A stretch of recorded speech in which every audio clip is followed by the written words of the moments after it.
Olá, seja muito bem-vinda, seja muito bem-vindo a mais um Betimcast, Diálogos do Cotidiano, o podcast do Jornal O Tempo Betim, nosso ponto de encontro, nosso encontro semanal de toda terça-feira, 7 da noite, aqui no canal oficial de O Tempo Betim, no YouTube.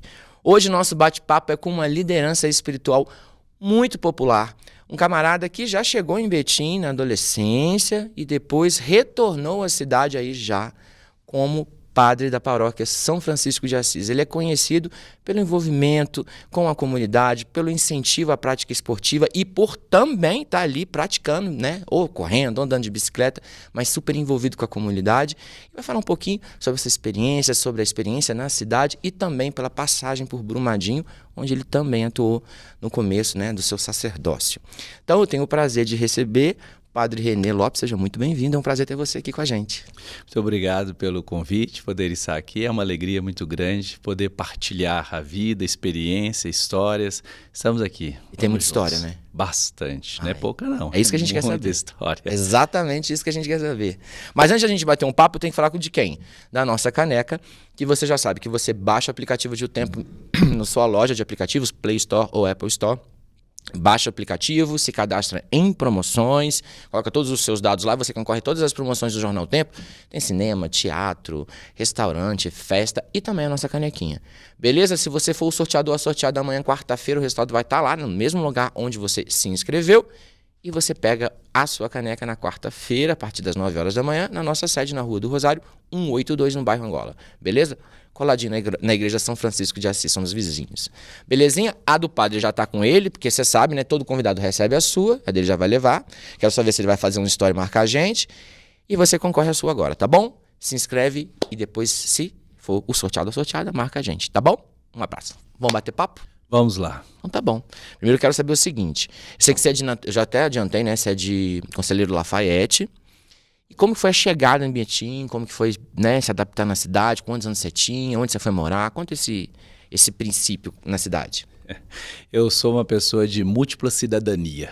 Eu sou lafaietense de berço, betinense por criação, brumadiense por conquista, de coração, Belo Horizontino por formação acadêmica, enfim. Mas eu nasci em Conselheiro Lafayette e lá vivi até os 10 anos, onde está toda a minha base de educação, a minha base de valores, a minha base de fé, de religiosidade, enfim. Tem família lá ainda? Sim, a minha família paterna, a maioria estão ainda em Conselheiro Lafayette, tem uma irmã que mora lá, sobrinhos, enfim, ainda tem uma ligação muito grande, né, com o Conselheiro Lafayette. Apesar de não poder ir tanto mais lá quanto ia quando minha avó ainda era viva, mas ainda tem uma relação muito grande com o Conselheiro Lafayette, uma cidade muito boa também. E aí chegou aqui em Betim, você tinha quantos anos? Eu tinha 10 anos quando eu cheguei a Betim. Nossa, pequeno, né? Sim. Então, sim. Tem lembrança da infância em Lafayette, Sim, dessa mudança, dessa ruptura, de como que foi? Tenho muitas lembranças de Conselheiro Lafayette. A minha infância, assim, isso é muito forte ao meu consciente, as minhas lembranças são muito fortes da minha infância, sobretudo por causa das marcas que tive daquela época, sobretudo com as minhas avós, que foram as minhas grandes promotoras da vocação. Os meus pais tinham um comércio lá, a gente morava hoje é um grande bairro em Conselheiro Lafayette, mas era um distritozinho, uma zona meio que rural lá em Conselheiro Lafayette, que hoje já cresceu muito. Então meus pais tinham comércio e tinha um bar, na verdade uma venda. Então, como eu era muito novo, os meus irmãos ajudavam meus pais, né? E a faixa etária entre eu e meu irmão é de 5 anos, então eu era mais sozinho, porque eles já tinham... Temporão? Isso. Um pouco, né, temporão ali. Sim. 5 anos não... uns 5 anos. Porque aí os envolvimentos do meu irmão, enquanto eu tinha 5 anos, meu irmão já tinha 15. Exatamente. Então, outra outra realidade. Então, eu era muito ligado às minhas avós, que moravam ali do lado. A minha avó materna, na verdade, morava conosco, e a minha avó paterna morava do lado. Então, eu estava sempre com as minhas avós, e colo de vó, casa de vó. Isso é... Tudo de bom. Isso sim é riqueza, nem estamos falando de dinheiro, né? Sim, é o que eu carrego no meu coração, justamente são esses valores que eu recebi delas. E elas já foram uma inspiração para você na sua vocação ali de alguma forma? Claro, foi a grande inspiração vocacional, porque no interior a distração, a diversão das pessoas mais velhas era qual? Depois do expediente, rezar. Missa nem sempre, porque era distante, a locomoção. Então era reunir na casa de vizinhos aqui e acolá para rezar. Então o neto estava junto com a avó. E ali então eu estava sempre com elas, era novena, terço. E assim foi. Tanto é que na minha infância uma coisa que marca muito é que eu brincava de rezar. Durante o dia eu era sozinho no quintal da casa da avó Mercedes. Sempre eu estava lá brincando de celebrar missa. Às vezes eu conto para o povo que os meus primeiros paroquianos foram galinhas. Porque eu ia que barato! Eu ia para o galinheiro. Era sua plateia ali, né? Eu ia para o galinheiro da minha avó, ao lado de casa mesmo, sozinho, brincando. Eu ia brincar de celebrar missa para as galinhas. E era a diversão que eu tinha, justamente porque era o contexto Despertar, né? no qual eu estava. E aquilo foi fluindo naturalmente na minha vida até chegar em Betim aos 10 anos, quando meu pai resolveu vir para Betim, naquela efervescência em que muita gente estava vindo para Betim, então meu pai veio também... 90 ali, né? Exatamente. Meu pai veio também na esperança de fazer a vida aqui em Betim. De fato, fizemos a vida, estamos aqui em Betim, meus pais moram até hoje no mesmo lugar, lá no Betim Industrial, que é a minha referência praticamente de adolescência para a juventude, é meu bairro, Betim Industrial. Que bacana. E como que foi a sua adolescência em Betim? E como que é para um padre, né, um futuro padre, essa descoberta da adolescência, quando todo mundo está saindo, se divertindo, namorando, enfim, tendo suas descobertas naturais da adolescência, como foi para você esse caminho ali na cidade e tal? O despertar foi nessa época?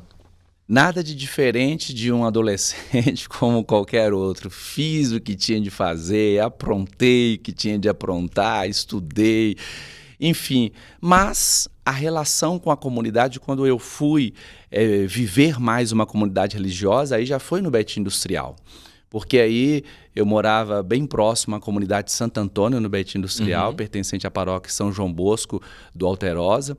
E ali, então, eu comecei a me envolver com a comunidade, grupo de jovens, catequista, acólito.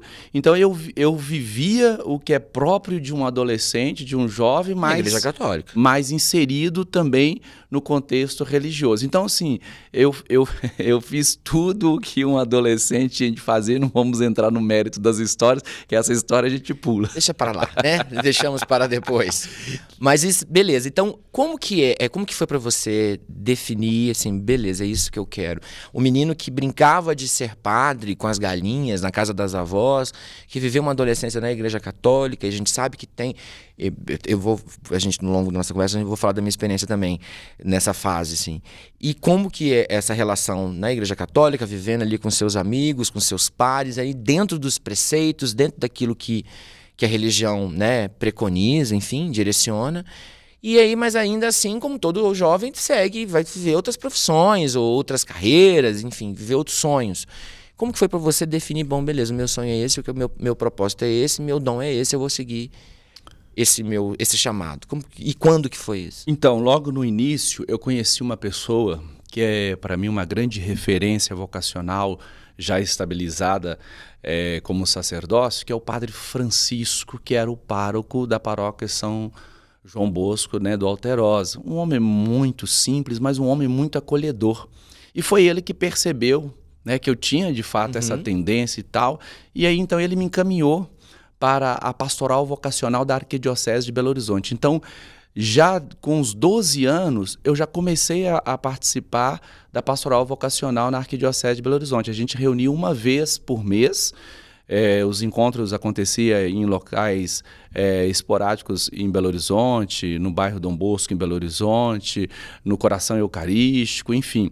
E uma vez por mês a gente reunia lá todos os jovens da Arquidiocese de Belo Horizonte que tinha essa tendência à vida sacerdotal, e ali a gente fazia um verdadeiro discernimento. Então eu fiquei fazendo esses encontros dos 12 anos, aí teve um período que eu meio que distanciei, voltei de novo, até os 18 anos, quando eu de fato falei assim, agora é a hora, vamos embora. Então, um jovem aprendiz da Igreja Católica, no momento de porta de entrada. Assim. Justamente. Então eu tive um longo período de discernimento, de encontro, contatos com padres, com seminaristas.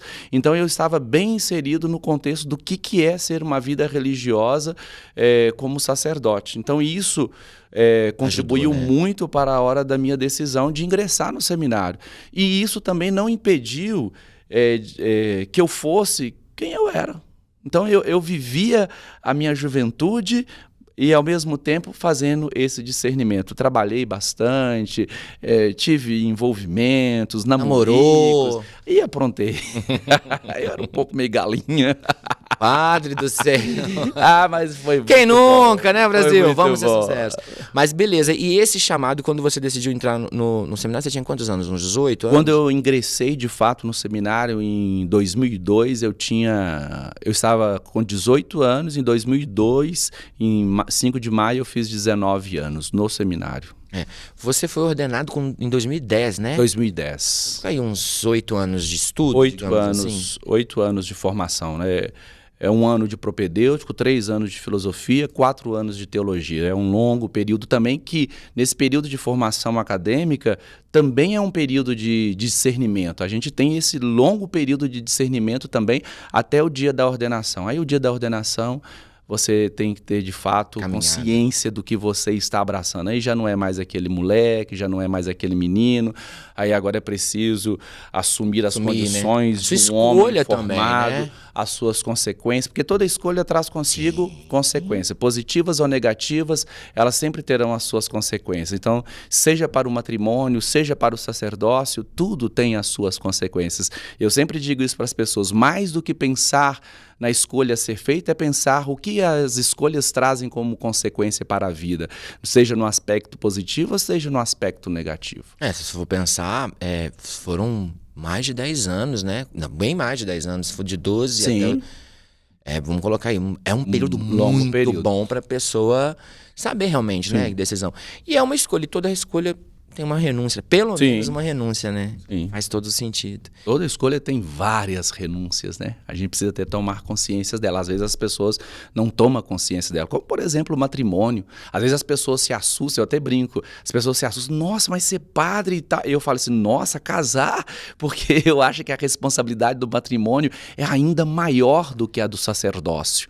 Pode ver outra pessoa, ou outras, E as pessoas deveriam se preparar para o matrimônio tanto quanto nós nos Sim. preparamos para o sacerdócio. E esse é o problema, que para o matrimônio as pessoas não se preparam tanto quanto nós nos preparamos para o sacerdócio. Enfim, tudo tem as suas responsabilidades e tudo tem as suas renúncias. Você acha que realmente falta esse olhar mais de planejamento, de entendimento do casamento? Por isso tanto esses índices tão altos de divórcio e tão rápidos, né, padre? Assim, períodos cada vez mais curtos de convívio. Com certeza, não há dúvida. Eu particularmente, pela minha experiência de 15 Quem anos... celebra, né? 15 anos como padre, eu já vi muitos casais de fato serem felizes, já vi muitos casais não serem felizes, e isso se dá ao fato de que as pessoas hoje, elas não levam a coisa com a devida seriedade que deveriam levar. E ficam na dimensão da emoção, do prazer, que é muito bom, faz parte, etc. Mas a gente precisa dar um passo a mais disso. A gente precisa ter uma consciência, uma maturidade vocacional para o matrimônio, para a realidade da vida a dois. Porque eu, dificuldades, né? Eu, como padre, eu tenho que lidar comigo mesmo. Agora, no matrimônio, eu tenho que lidar com... Entre aspas, né, padre? Contigo mesmo e com uma comunidade enorme. Sim. Aí é uma responsabilidade. Mas não é um compromisso, né, afetivo, né? Quando a gente fala de uma só carne, você vai para o seu leito do seu quarto, você vai dormir ao lado de uma pessoa. que faz parte da sua vida, que é a sua carne. Você a fez a sua carne e você se fez carne dela. Então é uma responsabilidade muito grande. E fruto disso ainda vem os filhos. Exato, eu ia falar isso. Então, assim, as pessoas, hoje o índice de divórcio tem aumentado muito significativamente. A procura no Tribunal Eclesiástico para processo de nulidade matrimonial aumentou significativamente. Não tem mais essa constância. Isso se dá a vários fatores, não dá para a gente pontuar um fator específico, mas eu acredito que... O aumento da população é um deles. E uma das situações é justamente essa, as pessoas não se entregarem a uma devida preparação. Por exemplo, na igreja a gente propõe uma preparação matrimonial muito básica. As pessoas não vivem aquilo, fazem aquilo por obrigação. O curso de como chama? A gente chama, as pessoas popularmente chamam de curso de noivos, mas a forma correta é a gente dizer uma catequese matrimonial. Assim como a criança prepara para a primeira Eucaristia, o jovem prepara para a crisma. A igreja entende isso como parte, né, integrante desse processo, desse matrimônio, fugiu a palavra agora. Enfim. Faz parte do matrimônio ali, né? Sim. Faz parte desse processo todo. Sim, justamente. E aí eu vejo que as pessoas fazem isso porque é obrigação, não fazem como uma entrega. Assim, deixa eu absorver isso aqui vai me ajudar, isso aqui vai me engrandecer, isso aqui vai me formar caráter matrimonial. Enfim, você tem pessoas assim, mas numa maioria, eu vou ser franco com você, eu celebro muito casamento. Tem casamento que eu olho e você, oh meu Deus, sério? Mas enfim... vamos embora. Mas também tem uma preguiça muito grande das pessoas absorverem conhecimento, né? Também tem um processo, assim, muito problemático no geral, né? Então... É o tempo das facilidades. As pessoas querem tudo pronto. Exatamente. Tudo pronto. E absorver conhecimento requer da gente dedicação. Sim. Ninguém se faz advogado de um dia para o outro, médico de um dia para o outro, padre de um dia para o outro. Você tem que absorver conhecimento e isso requer dedicação, estudo, perseverança, disciplina. E hoje nós vivemos um tempo em que as pessoas não querem disciplina, a perseverança é comprometida, é o imediatismo. Todo mundo quer a velocidade 5G hoje. Exatamente. E é difícil, porque a gente também está a sociedade acaba empurrando a gente para uma forma de que a gente acaba ficando dependente disso. Que a gente querendo, mesmo concordando que está errado, a gente não tem outra saída senão sucumbir a isso. Mas vamos falar de um momento da sua vida. Não quero pular não, tá? Se você quiser introduzir os assuntos, você pode introduzir. Teve a faculdade de filosofia, a faculdade de teologia, que óbvio... É o alicerce, né, do trabalho, é o básico para trabalhar. Mas também logo no comecinho ali, nos primeiros, não vou dizer comecinho, mas nos primeiros anos de sacerdócio, como que foi essa sua experiência, por onde você passou, quais foram... Existem algumas dúvidas, alguns questionamentos que você se fazia naquela época, que hoje você, não, bobagem. E a experiência te fez entender que tudo se... Eu digo assim, né, quando a gente está no começo de uma carreira nova, num processo de início, a gente sempre fica um pouco inseguro. Eu, como jornalista, hoje, obviamente, sou bem mais seguro do que eu era há 20 anos atrás, como eu comecei. Com você também tinha isso? Sim. No dia a dia mesmo? Sim. O início, todo início é uma virada de chave, né? Ou seja, a vida muda de 880. Eu lembro Dom Valmor, nosso arcebispo, ele dizia assim pra gente, olha, você leva no mínimo 3 anos para entender que você agora é padre. Eu lembro, eu fui ordenado padre no dia 24 de julho de 2010. No dia 3 de agosto, eu estava sendo empossado administrador paroquial da paróquia Santa Maria de Nazaré, no bairro Nazaré, em Belo Horizonte. E aí aquela empolgação, minha primeira paróquia, vamos embora, vamos trabalhar, aquela efervescência. Cheio de ideias, né? E aí, quando foi o dia 3, o dia da posse, aquela missa e gente, o povo abraçando o bispo, entregou a provisão. Tá. Quando foi todo mundo embora... E eu estava sozinho na casa paroquial, minha ficha caiu. Agora eu não tenho ninguém para poder dizer... Sozinho. Porque quando a gente está no seminário, você tem um formador, você tem um reitor falando o que você deve fazer. Agora eu estou sozinho, responsável. Eu falo assim, a igreja me enganou, porque eu achei que eu ia rezar missa, casamento, batizado, atender confissão. De repente eu vi que assim, você é um administrador... de uma pequena empresa, eu tinha um CNPJ filial sobre a minha responsabilidade, eu tinha imóveis, eu tinha funcionários, eu tinha veículos, eu tinha contabilidade, eu tinha um mundo de coisa para eu resolver, em que eu tinha que assinar, e aí me veio aquele frio na barriga. Meu Deus, e agora? Isso no seminário não é tratado. Gente, o foco do seminário é outra coisa, isso né? é tratado no seminário, tratado. Mas é a teoria. Agora eu estou na prática. Aí é a hora em que, assim... E assim, a teoria, é óbvio, a gente necessita dela, mas a prática, a realidade... Você tem hora que você até esquece da teoria, você só vai lembrar da teoria depois lá na frente. A gestão é uma outra habilidade, né? Justamente. E aí, então, organizar uma paróquia, às vezes a gente olha assim, tem a missa ali, mas uma paróquia é um universo, a gestão de uma paróquia, que você tem a dimensão administrativa, você tem a dimensão pastoral, você tem as instâncias da igreja e você tem a si próprio também poder cuidar. E na igreja, como diz um padre que foi meu professor, a igreja é uma arca de Noé. Tem bicho de tudo enquanto é jeito dentro dela. Então você tem gente boa, você tem gente brava, você tem gente ruim, você tem gente maliciosa, e você tem que lidar com tudo isso. Você, quanto padre, precisa ser o ponto de equilíbrio. Então Nazaré, para mim, foi o meu primeiro amor como padre. Ali eu absorvi muito conhecimento na prática.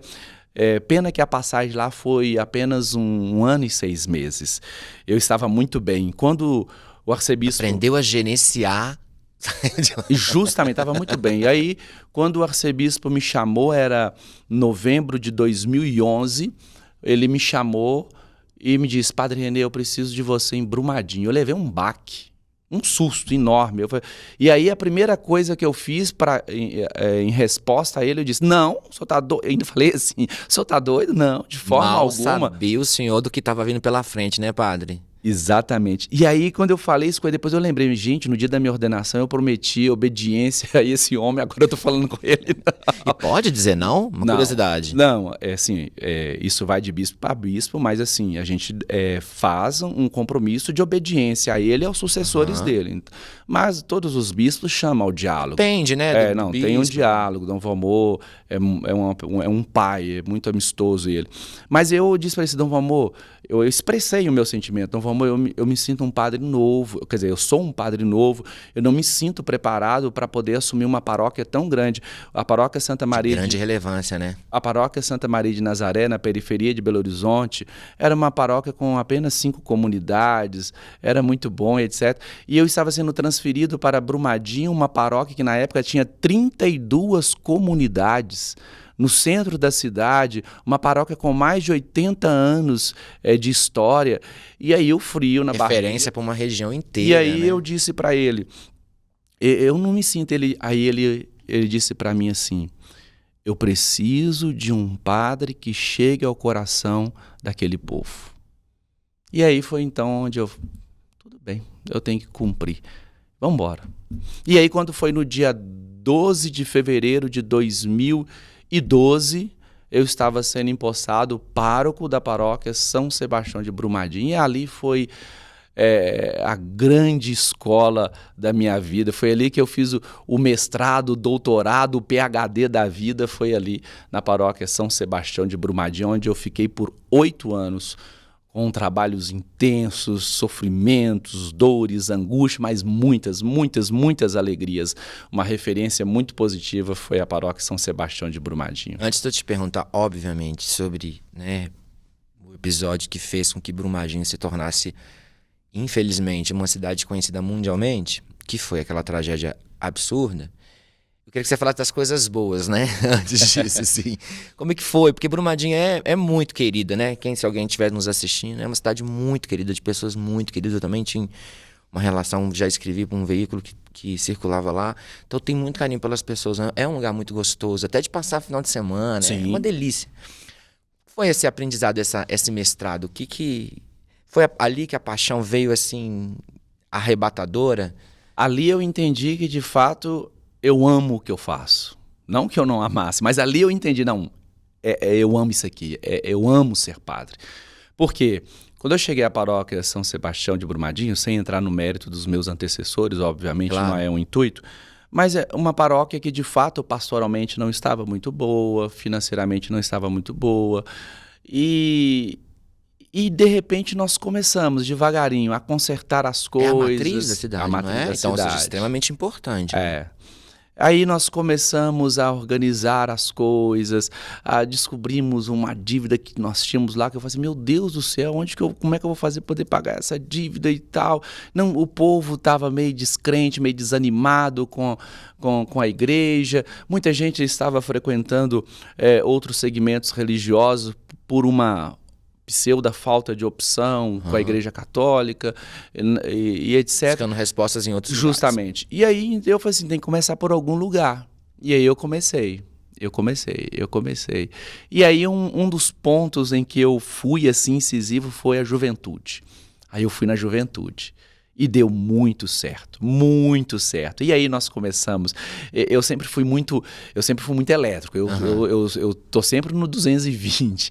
E aí, então, vamos fazer isso, vamos fazer aquilo. E aí as pessoas ficaram assustadas com aquilo. Não, vai dar certo, vamos embora. Mas que tipo de proposta que você trouxe para lá? No meu primeiro ano, eu inventei era festa de Pentecostes. Eu inventei um trio elétrico com a juventude, dei o nome Juventude 100% de Jesus Cristo. Inventei. Às vezes eu tô lá assim, eu falo que é a inspiração de Deus. Inventei. Juventude 100% de Jesus Cristo. Aí vai ser um trio elétrico, nós vamos andar no centro da cidade, Aí organizei tudo.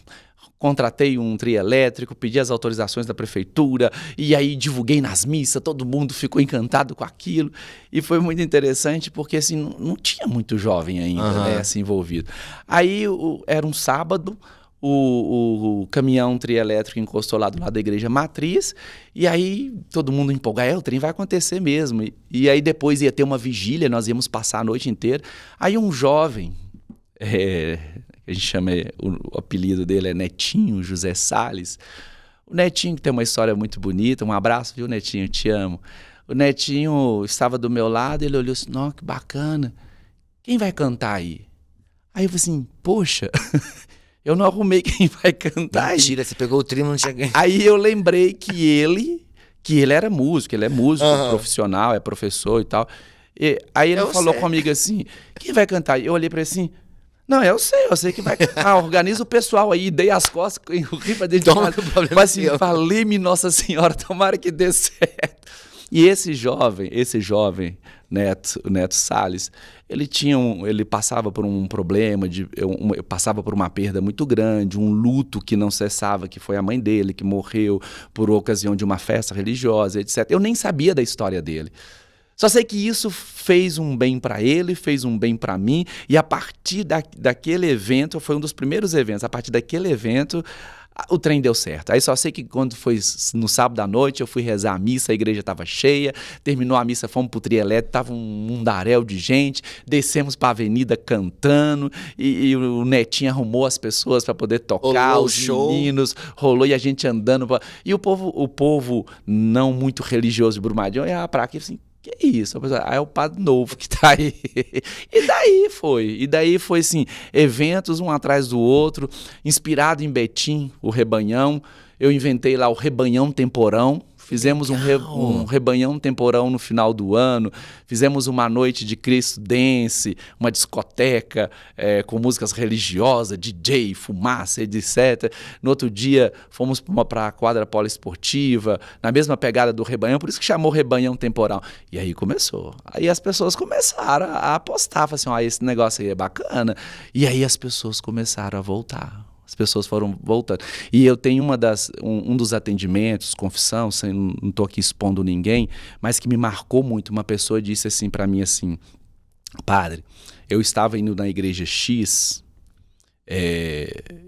por falta de opção. Eu tinha que ir, domingo à noite eu tinha que ir para uma igreja, eu queria estar em contato. Se alimentar, né? Eu precisava estar em contato com o divino, mas na nossa igreja não estava dando, padre.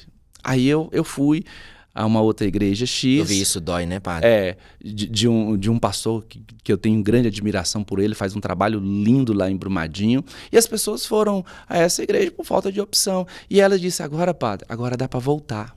E as pessoas começaram a voltar, sabe? Não que a gente estava disputando fiéis de forma Não, alguma, não é, a questão não é mas essa. eu achei bonito a verdade dele dizer que, olha, eu estava indo em outra igreja porque eu tenho necessidade do divino, mas a igreja católica, num contexto, não estava me oferecendo esse divino como eu gostaria de recebê-lo. Mas agora eu estou sentindo que dá para poder recebê-lo aqui. E daí foi-se. Aí o trem cresceu, e aí eu meti a cara, o povo fala assim, padre, o senhor não para? Não, se a gente parar, quem fica parado é poste. Se você ficar parado, o cachorro ainda vem e mija em você. Vamos embora, bora pra frente.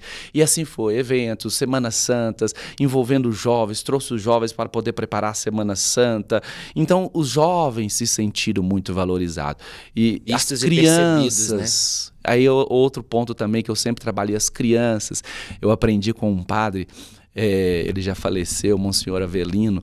Ele disse para mim assim, ó, se você conquista uma criança, você está conquistando um pai, uma mãe, um avô, uma avó, um tio, você está conquistando uma família. Agora, se você despreza uma criança, você está afastando um tanto de gente da igreja.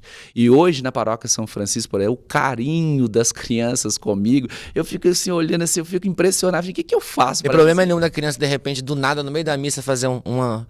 traquinagem, assim, você é daqueles padres que chama atenção ou tá tranquilo? Eu quero mais a criança aqui. Não. Deixa-me vir as criancinhas, como diria Jesus. Né? Justamente. Mas também chama a atenção dos pais, não da criança. Porque os pais... de certa forma atrapalha, né? Não, quem tá ali também. Não. Uma coisa é você acolher as crianças. Outra coisa é os pais deixarem ela fazer os que ela bem entende. Não é bem assim. Igual eu tenho a missa das 10 no domingo, que é para celebrar com as crianças. É para acolher as crianças. Mas isso não significa que você pode deixar a criança subir no altar, dar pirueta. Pai... Agora é a hora que você precisa usar da sua autoridade de pai, ensinar, catequizar. Eu estou acolhendo, mas pai, faz a sua parte também. E tem pai que eu vou te contar, viu? Tem pai que é sem noção, difícil, viu? Né? É mais fácil cuidar da criança do que cuidar do pai, viu? Então, assim, a gente faz esse trabalho justamente pensando que cuidando da criança eu estou cuidando de uma família. E aí, então, lá em Brumadinho eu fiz isso. Criança, juventude. Pronto, eu conquistei famílias. E conseguiu resolver as questões financeiras? Né? Ah, sim. Fácil, né? Consegui resolver. Eu não vou entrar no rolou até trio elétrico, já resolveu. Da história. Foi uma coisa assim, Mas de noite. É uma dificuldade, padre, para vocês? Eu, agora, no geral, não estou falando só a sua experiência. É difícil essa expertise, mais essa atribuição? Sim, você tem que fazer um malabarismo muito grande. Eu sempre digo assim, olha, a questão administrativa financeira, ela é consequência do seu trabalho. Eu não sou um padre que fico na igreja, precisa de ajuda, precisa de dinheiro. O que acontece também, né? Eu faço o meu trabalho, tento fazer o meu melhor, porque essa parte vai ser consequência. As pessoas vão dizer, eu vou ajudar ali, porque eu vejo o resultado. E é batata, dá certo. É claro, a gente de quando em vez pede para uma coisa específica e etc e tal, mas você fazer o seu trabalho, celebrar bem celebrado, atender as pessoas, colocar eu sempre digo, se é para fazer alguma coisa, se é para a gente fazer esse momento aqui, vamos fazer com qualidade, não vamos fazer meia boca, ou melhor não fazer. Então eu tenho muito isso para mim, se é para celebrar, vamos celebrar com amor, se é para fazer o que tem de fazer, vamos fazer melhor, né? Justamente. E as pessoas percebem isso. É ruim quando você chega num lugar que você vê que a pessoa está com má vontade, que tá... ou seja, você não se sente acolhido. A galera da São Francisco está sempre com um sorrisão na cara. Isso a gente tem que deixar bem registrado. Os voluntários, tá todo mundo com um carinho, sorrisão na cara, felizão ali. Isso é muito perceptível. É muito bacana, sou muito grato. E foi isso que nós fizemos em Brumadinho. Então, a partir daí, nós começamos a melhorar a questão financeira da paróquia, equilibramos as contas, aí eu fui reformas, construções, porque... É uma máquina também, uma paróquia, sobretudo igual Brumadinho, que eram 32 comunidades. Depois nós conseguimos... Distantes umas das outras, né? De certa conseguimos forma. Dividir a paróquia, criamos a paróquia Mãe da Divina Misericórdia, em Conceição de Itaguá. Aí depois foi um outro padre para lá, aí eu fiquei com mais ainda 15 comunidades do outro lado. E aí as coisas foram fluindo, foram acontecendo. Né? Graças a Deus. Eu tenho um grande carinho por Brumadinho, uma referência muito grande por Brumadinho. O carinho das pessoas por mim também é muito grande, eu percebo isso sempre em vídeo. Tenho certeza que esse podcast vai rodar lá, o pessoal. Olha, dizer a vocês, eu amo vocês, Brumadinho, está sempre no meu coração. Mas a gente não pode deixar de comentar esse episódio absurdo e lastimável da nossa era moderna, né, dos últimos anos, que foi o acidente lá da mina, que vitimou em centenas de pessoas. Não tenho os dados aqui de cabeça todos, mas absurdamente foi uma história assustadora, né? Sim. Lastimável. Você estava lá, né? Como que foi lidar com isso no dia do acidente e posteriormente? Então, entendendo você como uma referência ali para tudo, principalmente no momento de desespero, né? Que era o que aquelas pessoas estavam vivendo naquele momento. Então, como todo brumadiense e as lutas que ainda perseveram, primeiro, eu levanto a voz em dizer, não foi acidente. Porque o acidente é uma coisa que a gente não prevê, acontece. Era algo previsto e omisso. Então, foi um acidente crime. Então, de fato, Brumadinho, isso não é eu que estou falando, está muito comprovado. Não estou aqui arriscando uma opinião, não. Foi um acidente crime. 272 vidas foram ceifadas. Isso é muita coisa, muita coisa. Então, se só uma tivesse sido, né, ceifada, já seria um absurdo. Nossa, imagina 272. Né? Foi uma imprudência, uma série, não vem ao mérito aqui para a gente analisarmos o acidente em si, o acidente crime, mas foi uma série de irresponsabilidades, de negligência, de pessoas que estavam trabalhando lá na saia da barragem, o caminho da lama, todo ele com escritórios, refeitórios, cozinha, etc., que pegou todo mundo de surpresa. Aquilo foi uma chacina, uma coisa horrorosa. O que acontece? A barragem em si, as pessoas não tinham conhecimento de barragem, de mineração. A gente sabia que tinha mineração, mas a gente não sabia. Quando ouvimos Mariana, óbvio que foi um alarde muito grande, etc. e tal. Já morreram também algumas pessoas, acho que 19, se eu não me engano. Lá foram, parece que 19. E a gente sabia disso, quem trabalhava nas mineradoras sabe da realidade mineradora, mas a população em si, a vida tocava. Entre os seus paroquianos não tinha esse medo, isso não era um assunto? Muitos funcionários paroquianos, né, terceirizados ou não terceirizados, era raro alguém comentar alguma coisa a respeito de risco de barragem, etc, etc. O rompimento aconteceu em 2019, em janeiro, 25 de janeiro de 2019. O dia do padroeiro da cidade é dia 20 de janeiro, dia de São Sebastião. É uma festa linda, era uma festa grande, e nós ainda colocamos essa festa lá no alto, era um auge a festa. O povo fala assim, o Padre Sérgio é tão elétrico, porque eu não me contia somente com a novena, eu fazia a novena para novena, então era 15 dias de festa. Então, nós estávamos numa pegada de festa, novena, e shows, e barraquinha, aquelas coisas gostosas que se tem, né? Verão, então, né? no dia 20 de janeiro, muitos dos que foram ceifados estavam na igreja matriz, participando, ajudando, carregando o andor. E eu, todos os anos, porque é muito exaustivo, sempre no dia 21 ou dia 22, aí eu saio para um respiro. Então, no exato 25, eu não estava na cidade de Brumadinho. Eu estava em outro local. E aí eu estava nesse local, eu e um outro padre amigo, mais alguns amigos de Brumadinho, quando eu estou vendo um movimento de pessoas assim ao meu redor, e é porque estava dando as manchetes e tal. E eu estava sem meu telefone, eu estava descansando. Quando eu peguei meu telefone, tinha ligação do Dom Valmor, de Dom Vicente, do prefeito de Brumadinho, uma confusão. Eu falei, aí que eu fui me dar por conta. Aí eu até arrupei. Eu fui me dar por conta o que estava acontecendo. Algo muito sério havia acontecido, né? Muito sério. E aí, aquele baque inicial, o que é isso? Aí eu já entrei em contato e eu lembro que eu falei com a Raquel. Raquel é uma paroquiana lá que muito me ajudou, amo de paixão também.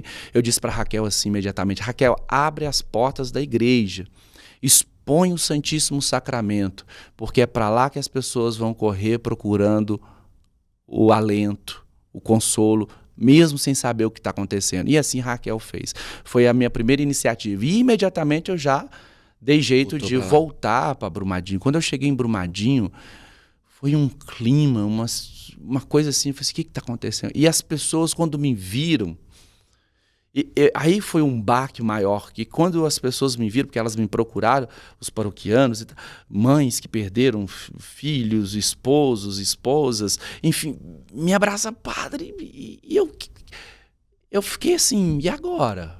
O que se faz? E aí que eu fui me inteirar junto com as autoridades e tal, ver, aí quando eu cheguei em loco, eu não acreditava. Assim, eu conheço esse lugar, era um lugar que de fato era... Você não... Cadê o Córrego do Feijão? Cadê aquela estrada aqui? Era uma... Eu nunca estive numa guerra, mas pelo que a gente vê em notícias, filmes, era pior do que uma cena de guerra. E até então, aquele momento, você não sabia, você só tinha notícia, fulano estava, fulano não estava, e quem morreu, quem não morreu. Meu Deus, foi uma coisa assim de tirar a gente do chão. Mas eu não podia, enquanto sacerdote, enquanto padre, eu me sentia que eu tenho que estar firme. Mas ali eu já sabia que eu estava, também como os brumadienses, eu estava destruído. Mas eu tinha que estar firme porque a referência espiritual, etc, eu tinha que transmitir força para as pessoas. E assim, então, eu reunia as equipes na paróquia, assim, vamos nos organizar. E aí, para poder acolher pessoas, voluntários, aí começou a chegar gente de tudo quanto é canto do Brasil, e a igreja sempre foi referência, né? Então, as pessoas procuravam as autoridades civis e, ao mesmo tempo, procuravam a igreja para doações, para poder ajudar, enfim, aí eu organizei equipes para poder acolher, equipes para poder ir às famílias, equipes para poder acolher doações, equipes para poder ficar 24 horas em oração, rezando, acolhendo as pessoas espiritualmente. Então, eu fui organizando tudo isso. E, ao mesmo tempo, a Arquidiocese de Belo Horizonte, com todo o seu aparato, um grande número de padres da Arquidiocese foram para a cidade me auxiliar em visitar famílias, estar presente nas famílias, porque eu não conseguia ir às famílias. Eu tinha que resolver essas coisas práticas, né? E assim foi. Até chegar o momento, 3 dias depois, ou 4 dias depois, começaram os primeiros corpos a chegar para sepultamento. Aí que foi uma coisa... Eu não imaginava passar por aquilo, porque você fazia um velório, já tinha outro velório, fazia um velório, fazia outro velório. Aí, ou seja, para uma família que viveu aquele momento só uma vez, eu vivi aquele momento sucessivas vezes. Então, eu sempre falei assim, se numa casa lá em Brumadinho alguém perdeu um familiar, 2 familiares, eu perdi 272 como padre de um rebanho, sim, de uma paróquia, e aí aquilo foi tão um desgaste emocional, espiritual, porque toda hora que chegava um caixão lacrado, a gente ia lá, fazia as exéquias, os rituais da igreja, de novo as mesmas emoções, abraçar, acolher, chorar junto, sepultar. Pronto, aquela família ia embora, agora é outra família. Então, sim, aí eu tive o apoio dos padres, mas mesmo assim, foi uma coisa que eu não imaginaria viver aquilo. Tinha alguém conhecido que você conviveu? Muitos. Na paróquia em si, eu tinha jovens, músicos, ministros da Eucaristia, coordenadores de comunidade. A paróquia desestruturou. Então, eu tinha um grupo de jovens, um grupo de músicos do segundo domingo, foram 3 nesse grupo de música. 2 irmãos, um cunhado, foram assim de uma vez, numa única família que faziam parte de um grupo de música, sabe? Acabou aquele grupo de música. Ministro da Eucaristia, um casal, a Juliana e seu esposo, eles tinham filhos recém-nascidos gêmeos. Hoje estão sendo cuidados pela dona Ambrosina, uma guerreira, essa mulher. Um casal de ministros da Eucaristia, morreram os 2, deixando os filhos gêmeos sem ainda ter feito 1 ano. Um mês depois da tragédia, nós tínhamos que celebrar 1 ano dessas crianças, junto com a avó, Dona Ambrosina, que é uma guerreira. E era um ministro da Eucaristia atuante na paróquia. Enfim, muitas pessoas envolvidas na paróquia. Muitos meses de trabalho árduo ali, lidando com essas emoções, esses sentimentos. Muito. Em que momento você, como ser humano, deixa as emoções saírem e você colocar para fora toda essa pressão? Então, eu levei um tempo, porque aquela ânsia de dizer, não, eu tenho que ser forte, as pessoas vêm a mim como padre, Aí eu fui percebendo que eu não estava legal, não. Mas quando eu saía para fora, eu tinha que celebrar, tinha que 5, 6 meses depois, alguém me deu uma chacoalhada. Um amigo lá de Brumadinho, médico, ele literalmente me deu uma chacoalhada. Padre, o senhor não está bem. Não, estou bem sim. Padre, o senhor não está bem.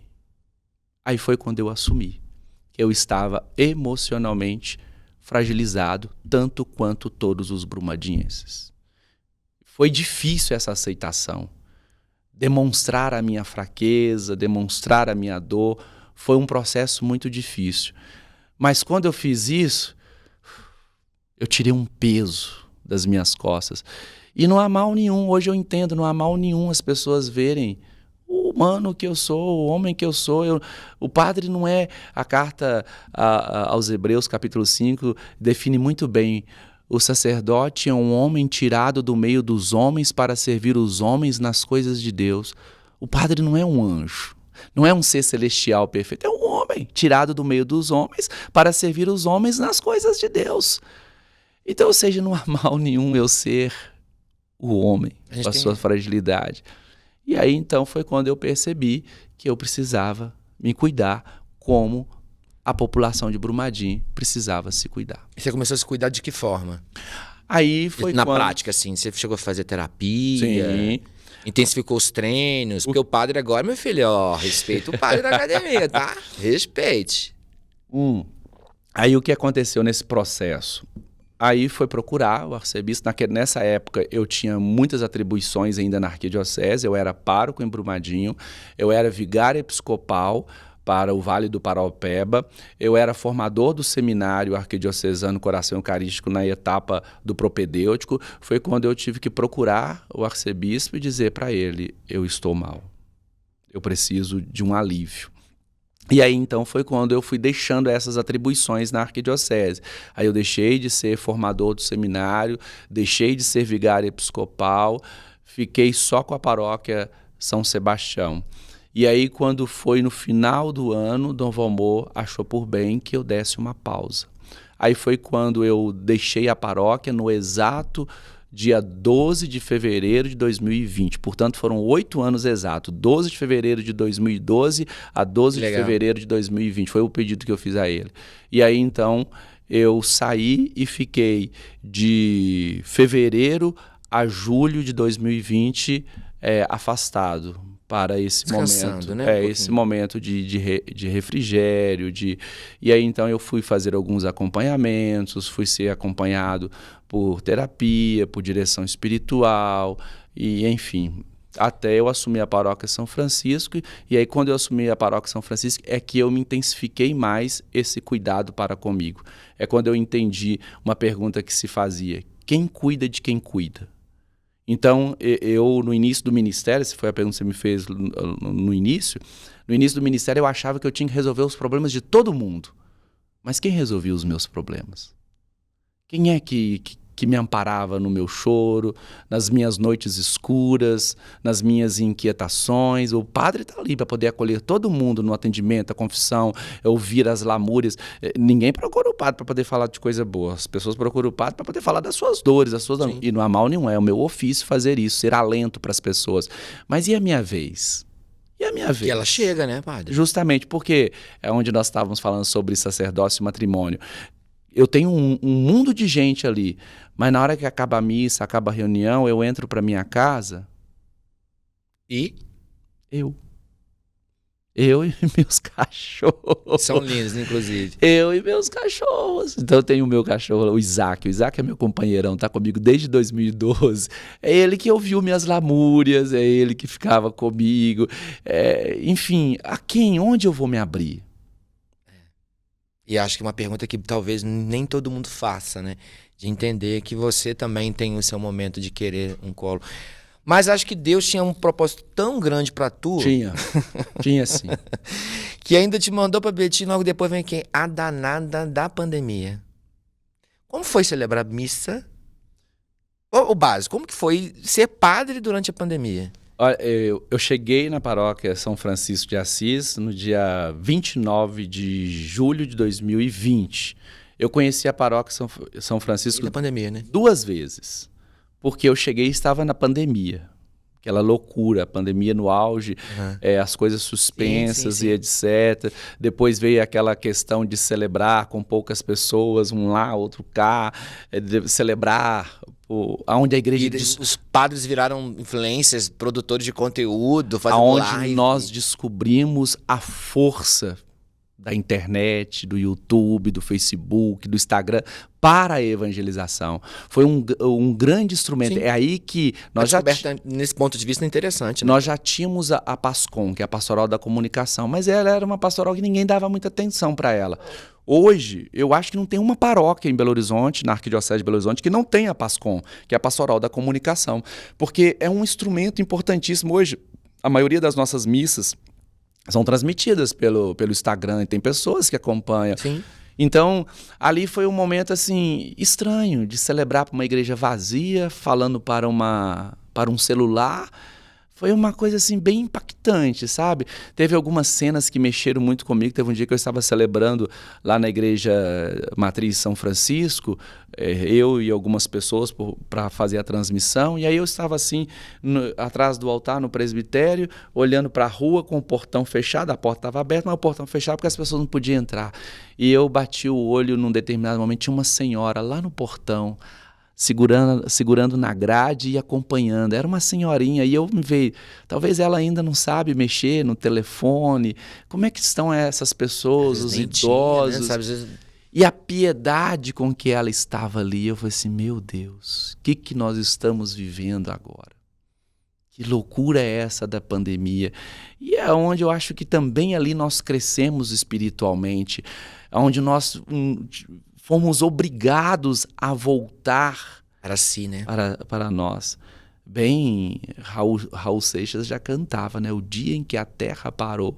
E aí tem um trecho lá, o padre não saiu para celebrar a missa, o professor não saiu para lecionar, o guarda não saiu para fazer a segurança. O dia em que a terra parou. E aí depois que passou a pandemia, aí que eu fui conhecer o público da Paróquia São Francisco, porque eu conheci todo mundo de máscara. E eu confesso que, de fato, as pessoas chegavam para mim e falavam, uai, padre, eu sou fulano. Ah, é a máscara. Desculpa. Então eu vivi 2 chegadas na Paróquia São Francisco, a da pandemia e da pós-pandemia. Chegou e chegou chegando, né? Porque é evidente... A Paróquia São Francisco tem uma missa terça-feira que ela é tradicionalmente há muitos anos... muito frequentada por jovens, assim, né? Até uma referência, então você passa em frente à Paróquia São Francisco, aquela juventude, né? Igreja lotada. E você também já vem com essa pegada, você falou que você tem uma facilidade muito grande com criança e com juventude, são públicos que você tem uma atenção. E aí você veio para cá, para a Paróquia São Francisco e trouxe, ou não sei se trouxe, mas você pode me explicar, deu os devidos créditos, mas evidenciou e tem feito um trabalho muito bonito de incentivo às pessoas para além da fé. A fé passiva, a fé ativa. Das pessoas irem para as ruas, se movimentarem, cuidarem da saúde física, que também cuida da mental. Como que é para você ser... Eu já fiz algumas coberturas de eventos. Já cobri passeio ciclístico, já cobri corrida e já a caminhada, que para mim é... Foi preferida. Esse ano preferida. Bombou. Como que é para você ver as pessoas aí? Quando a gente chega lá, a comunidade está lá e muito também por sua causa. Porque você está lá, porque você está incentivando, porque você fez chamada na missa, porque você gravou no story no Instagram, sabe? Como que é para você isso, assim? Porque é uma coisa que hoje em dia é uma nova atribuição também do líder espiritual, fazer com que as pessoas olhem, para além da fé que você está em casa rezando, orando, você também tem que cuidar de você, fazer a sua parte. Sim. Como que é para você isso? Olha, quando eu iniciei os trabalhos na Paróquia São Francisco, eu disse assim, eu não vou inventar mais nada, eu vou rezar missa, casamento, batizada. Senta lá, Cláudia. Com pouco está lá a gente inventando tapete na Rua do Rosário, caminhada, passeio ciclístico, isso porque eu disse que não ia mexer com nada. Enfim, essas coisas acontecem comigo sem nenhum esforço. É meu. Hoje eu entendi. E passar por aquele processo de Brumadinho e outros processos pessoais, isso me fez amadurecer mais, me fez crescer mais. E uma das coisas que me fez compreender que eu preciso ser eu. O que eu faço numa espontaneidade. Às vezes, em alguns amigos eu falo assim, padre, o senhor é muito intrusivo. E o pior, o senhor deixa a sua intrusividade aflorar. E é justamente isso, as pessoas verem a autenticidade na gente. Eu sempre digo para as pessoas, não me tenham como referência. Eu não sou referência para ninguém. Nossa referência é Jesus Cristo. O meu trabalho é apontar o caminho que eu estou fazendo de chegar a Jesus Cristo. Porque se você me tomar como referência, olha, mais cedo ou mais tarde você vai se decepcionar. Eu sou causa, eu posso a todo momento ser causa de frustração para você. Agora, o Cristo nunca vai ser causa de frustração para nós. Então, o meu papel é de mostrar. Pedro e Paulo, diante do templo, eles vão dizer, eu não tenho nem ouro e nem prata para vos oferecer, eu tenho Jesus Cristo. Então, se não olhem para mim como o mega padre, o super, mas não sou nada. Eu sou só mais um filho de Acris e Ana Lúcia, eu sou mais um como qualquer outro. Mas eu tento fazer o meu melhor e ser eu. E aí isso eu percebo que a linguagem é mais acessível, as pessoas entendem, as pessoas aproximam, as pessoas elas compram a ideia porque elas veem essa verdade na gente. Eu não me escondo, eu sou o que eu sou. Eu não preciso me esconder. Claro, eu tenho as minhas particularidades, mas enquanto pessoa pública, líder, eu sou o que sou.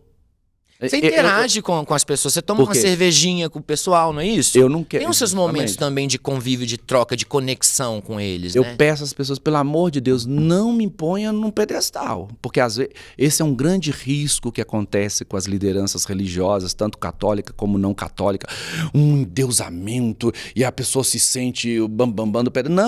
Não é para vocês seguirem o Padre René, não, podem me seguir só no Instagram, viu? Sigam lá no Instagram. Mas é pra gente seguir a Cristo, é o meu papel. O seu papel como jornalista, você precisa desempenhar ele com excelência. E o meu papel como sacerdote, eu preciso desempenhar o meu pastoreio com excelência. E é isso que eu procuro fazer. Então eu faço tudo com muita naturalidade. Então, assim, isso atrai. Então, eu não mudei absolutamente nada na Paróquia São Francisco, na transição minha do Padre Edson para mim. Eu não mudei nada. Eu fui observando e fui acrescentando, porque às vezes as pessoas têm a ideia de que quando um chega tem que acabar com o que o outro fez, e infelizmente isso acontece muito na troca de padre, de paróquia para paróquia. Tem padres muito ciumentos, mas tá bom. É do ser humano, né, padre? Então assim, olha, eu se vier um outro depois de mim e fizer mais do que eu, não vou ficar nem um pouquinho triste, não, pelo contrário. Agora, destruir o que você fez... É triste a gente olhar para trás e ver que a pessoa tem tudo para poder continuar uma coisa que está dando tão certo, mas por egoísmo, por vaidade, vai lá, não, eu não tenho que fazer algo melhor, eu tenho que fazer as pessoas esquecerem o René. Que idiotice, que o centro não sou eu sempre digo, a nossa fé ela não é eclesiológica, a nossa fé é cristológica, a nossa fé não está no padre, não está no líder religioso, a nossa fé está no Cristo. Está no Cristo, porque, como eu disse, eu estou sujeito à decepção. Qualquer hora você pode se decepcionar comigo, pode ser que alguma coisa... E é interessante como que as pessoas não sabem fazer essa diferenciação. Quando as pessoas dizem assim, estou muito decepcionado com a Igreja Católica. Assim, alto lá, você está decepcionado com a Igreja Católica ou com fulano? Porque você vai se decepcionar com a Igreja Católica no seu magistério, na sua doutrina... A doutrina da igreja, o magistério da igreja não mudou absolutamente nada, é o mesmo. Agora, saiba diferenciar quando você vai dizer, estou decepcionado com a atitude da Igreja Católica. Não, saiba decepcionar e dizer, não, eu estou decepcionado com o Renê, eu estou decepcionado com fulano, porque aí você vai entender que eu estou sujeito ao erro, eu não sou infalível. A verdade que eu prego não é a minha, a verdade que eu prego é a do Cristo. A minha, eu me isento de falar dela, para eu não correr o risco das pessoas se iludirem comigo.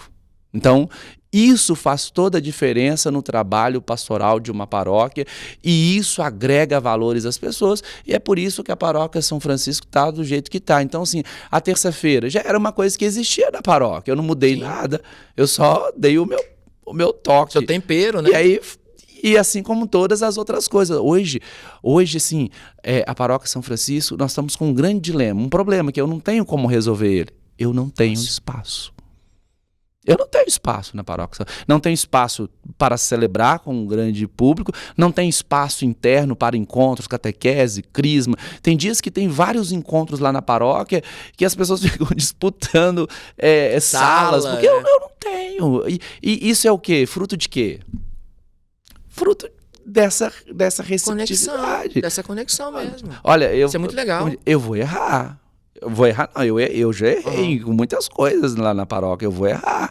Mas não olhem para mim, olhe para onde eu estou apontando. Isso é muito importante.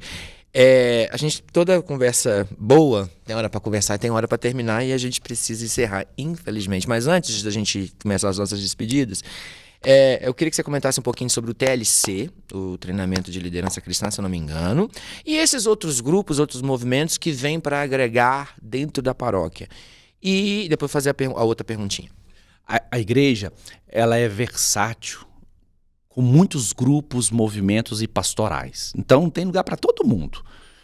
E os movimentos, eles agregam muito. E eu sempre digo assim, tudo que é para somar está de portas abertas. Tudo que é para somar, que está em comunhão com a igreja, com o ensinamento da igreja, pode vir que eu acolho mesmo.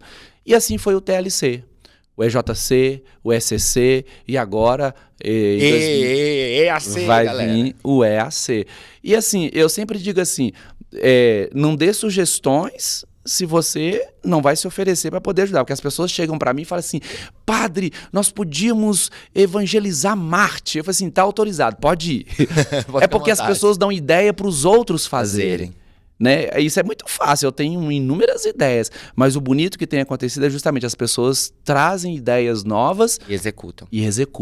E eu só acompanho, é onde está o ganho. E o TLC, que é o Treinamento de Liderança Cristã, ele chegou na paróquia, já tinha relatos, é o primeiro na Arquidiocese de Belo Horizonte, na paróquia São Francisco, ele é muito latente na Diocese de Divinópolis, né, Bicas, Igarapé, próprio Divinópolis, Pará de Minas, que são cidades que pertencem à Diocese de Divinópolis.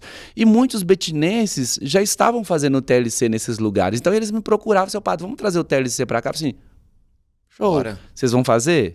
Vamos, então pronto, bora, eu tô com vocês. E assim foi também com o EJC, o ECC, que já foi forte na paróquia São Francisco de Assis, mas... Pra quem não conhece as siglas, né? EJC é Encontro de Jovens com Cristo, o ECC é Encontro de Casais com Cristo e o EAC é o Encontro de Adolescentes com Cristo. Então eu acolhi todos esses grupos e acompanho eles, dou direcionamento a eles, para que eles sejam porta de entrada para a vida pastoral na comunidade. A gente chama de movimento escola. Os movimentos escolas, eles atraem para inserir as pessoas na vida da comunidade. Assim é o TLC, o EJC, que nós vamos ter agora no próximo 13, 14, 15 de novembro, o EAC, que vai acontecer no primeiro semestre de 2026, são movimentos que atraem para inserir na vida de comunidade. Dá um depoimento. Quando eu vim do Rio para Betim, eu fiquei mais ou menos uns 8 meses ali, aí não conseguia me conectar a outra cidade, ainda tinha um problema do sotaque, sofria muito bullying, né? E aí eu descobri o EAC. E eu, porque na minha época, eu não sei como que vai ser agora, mas você tinha que ter uma carta, alguém tinha que te convidar, e era todo um trâmite. Eu fiquei ali, comecei a frequentar a igreja Nossa Senhora do Carmo, foi na Nossa Senhora do Carmo. Fiquei frequentando todo domingo, até fazer amizade com as pessoas. Fiz amizade com a Lilian Joyce, que era a nossa coordenadora. Um beijo pra tia Lilian. E consegui a carta. Fiz o EAC e fiquei lá por uns 3, 4 anos. Foi uma das melhores fases da minha vida. E eu tenho amizades dessa época até hoje. Então, assim, é um momento, é uma fase da vida que a gente precisa estar entre nós, né? Adolescente precisa estar entre adolescentes. A gente tem essa necessidade. E tá ali, com esse acompanhamento, e o EAC propõe tanta coisa bacana, então, assim, só sorte pro EAC de São Francisco.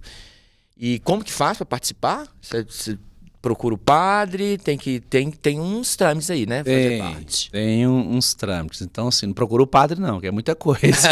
Deixa o padre em paz. Procure o próprio EAC, procure o EJC, porque o EJC faz também encaminhamentos para poder participar. Eles mesmos estão lá abertos para poder instruir, estão sempre lá nas missas, sobretudo domingo. O EAC está sempre lá no domingo às 10 horas da manhã e o EJC está sempre na missa às 19h30. Pode procurar qualquer um que tiver com a camisa lá do EAC, do EJC, que eles vão dar as devidas instruções para como participar. Participe. Eu não vou dar conta de responder, porque é tanta gente me procurando. Procura o povo dos grupos. Padre, última perguntinha. É natural o rodízio, a Igreja Católica não é, em média, acho que são 6 anos, não sei, mas tem esse processo de rodízio mesmo, de circular. Já está preparado para, se caso o seu bispo ordenar que você deixe São Francisco de Assis, a paróquia São Francisco de Assis, no coraçãozinho do Padre René, se já está tudo bem com relação a isso, e como que você faz para manter essas relações? Porque eu acho que ao longo da própria trajetória sacerdotal, você vai criando laços, e como que se mantém esses laços depois de circular por tantas outras igrejas e outras comunidades? Faz parte, é o processo natural da vida sacerdotal. Então, ou seja, eu tinha uma psicóloga que acompanhava a gente no seminário, Ana Marsola, um abraço, gosto muito dela, ela dizia sempre para a gente assim: você já pensou no povo que está te esperando, que você não sabe quem é? Então eu sei que depois de São Francisco tem um povo me esperando, que eu não sei quem são eles e eles não sabem ainda quem sou eu, mas uma hora eu vou partir. Enfim, segundo o Código de Direito Canônico, o pároco ele tem assegurado pelo Código 6 anos numa paróquia, mas o bispo local ele é legislador, então é ele que define se ele renova esses 6 anos, se ele interrompe esses 6 anos, etc. Enfim, a gente fica à disposição do bispo diocesano. Então, a nossa provisão, Dom Valmor nem coloca data de vencimento, ele coloca lá, enquanto houver necessidade eclesial e pastoral. Então, enquanto ele vai avaliando que o trabalho está sendo feito, que está sendo bom, ele vai permitindo. Então, a gente tem um diálogo muito bom em relação a isso. Até então, não tem nenhuma tratativa de transferências minhas. Temos ainda Padre René na paróquia, tá? Fiquem tranquilos por enquanto. Mas a gente fica, de fato, eu não digo à disposição do bispo, mas a gente fica entregue à ação do Espírito Santo. É o Espírito Santo que conduz. Como eu não queria ir para Brumadinho, fui parar em Brumadinho. Eu não planejei ir para São Francisco, estou no São Francisco. E uma hora eu vou para outro lugar. Eu espero que demore um pouco. Porque ali eu estou perto da minha mãe, do meu pai, dos meus irmãos. É a paróquia São Francisco que eu frequentei quando eu era adolescente. Fui muitas vezes à missa lá na época do Frei Patrício. Enfim, espero ficar ali por um bom tempo. Já são 5 anos já na paróquia São Francisco de Assis. História, né? Vamos ver se a gente fica pelo menos mais uns 4 anos, tá bom. E o bispo? Padre, deixa a gente estar aqui na reta final, estamos chegando à nossa segunda quinzena de novembro. Natal tá aí, né? As festas de fim de ano, e não vou deixar passar a oportunidade de pedir uma bênção mesmo para as pessoas que estão nos assistindo, uma mensagem de paz, né? A gente está precisando tanto de dias melhores, mais tranquilos. Você pode fazer esse favor para nós? Claro, claro. Esse momento de fim de ano, um momento que a gente aguça a sensibilidade, que essa sensibilidade aguçada no fim do ano por ocasião do Natal e outras festividades, que ela possa se estender por toda a nossa vida. Eu digo que entre tantas crises que nós estamos vivendo no mundo, política, financeira, é a crise da insensibilidade, a crise está nos faltando sensibilidade. Cultivemos a sensibilidade, a empatia pelo outro, permitamos que o Espírito Santo toque o nosso coração, como São Francisco assim rezava, permita ser instrumento de Deus, independente do seu segmento religioso, independente de onde você esteja, o que você esteja fazendo, permita ser instrumento de Deus na vida de alguém. O mundo está carente de pessoas, instrumento de paz, que possa levar uma palavra amiga, um consolo, um abraço. Às vezes, como Francisco dizia, talvez nem precisamos de palavras, mas precisamos de atitude. Que esse fim de ano seja um fim de ano de renovação, de louvor, de agradecimento, e que nós possamos colocar tudo nas mãos do Senhor. Por isso, eu invoco a bênção de Deus por todos que nos acompanham nesse momento. A nossa proteção está no nome do Senhor, que fez o céu e a terra. O Senhor esteja contigo, Ele está no meio de nós. Deus Pai Todo-Poderoso, volte o teu olhar misericordioso sobre esses vossos filhos que nos acompanham neste momento. Que teus anjos Miguel, Rafael e Gabriel acampem ao seu redor, amparando e defendendo contra todo o perigo. E que teu Santo Espírito passe à frente, tirando do caminho todas as pedras de tropeço, desfazendo todos os laços do inimigo. Conceda a todos a paz, a tranquilidade e a serenidade. Abençoe-vos o Deus Todo-Poderoso, Pai, Filho e Espírito Santo. Amém. A alegria do Senhor seja a nossa força. Permaneça em paz. Fique sempre em paz e que o Senhor nos acompanhe. Graças a Deus. Então, Padre, obrigado pela sua mensagem. Muito linda. Nesse momento a gente está precisando mesmo dessas palavras. Mas você já deu uma adiantada no Instagram, então vamos aproveitar, dar o serviço. Fala o seu arroba, né, no seu Instagram e também da paróquia, por favor. Por favor, me sigam lá. Sempre temos uma boa mensagem no Instagram. É @pe.René_. Também na paróquia, tudo que eu posto na paróquia é repostado no meu e assim vice-versa.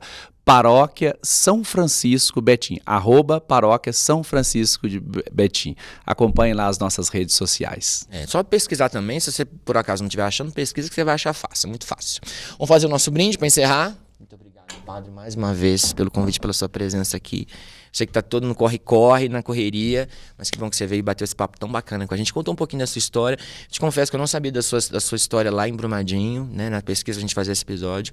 E é muito bom saber que você... que bom que Deus te escolheu. Né? Que bom que escolheu você para esse trabalho tão importante que você faz, viu? Deus sabe todas as coisas. Sabe de coisas que a gente nem imagina ainda. Com certeza, não há dúvida. Sem dúvida. Então você que está nos acompanhando para assistir esse episódio e todos os outros da primeira e da segunda temporada aqui no nosso canal, no YouTube, tá bom? Só digitar BetimCast. Tem muita gente bacana que já passou por aqui, assim como o Padre René. E para acompanhar as nossas notícias, vai lá no nosso portal www.otempobetim.com.br ou então no nosso Instagram, no @otbetim. E a nossa versão impressa de toda sexta-feira, aquela que você já sabe, né? Tradicionalíssima, com os resumos das notícias da semana, tá bom? Terça-feira que vem a gente está de volta com mais um convidado interessante e com um papo interessado sobre tudo sobre a nossa cidade, né? Música, esporte, enfim, vários assuntos a gente tem aqui no nosso BetimCast. A gente volta terça-feira que vem, 7 horas da noite, aqui no canal no YouTube. Um beijo e até a próxima. Tchau!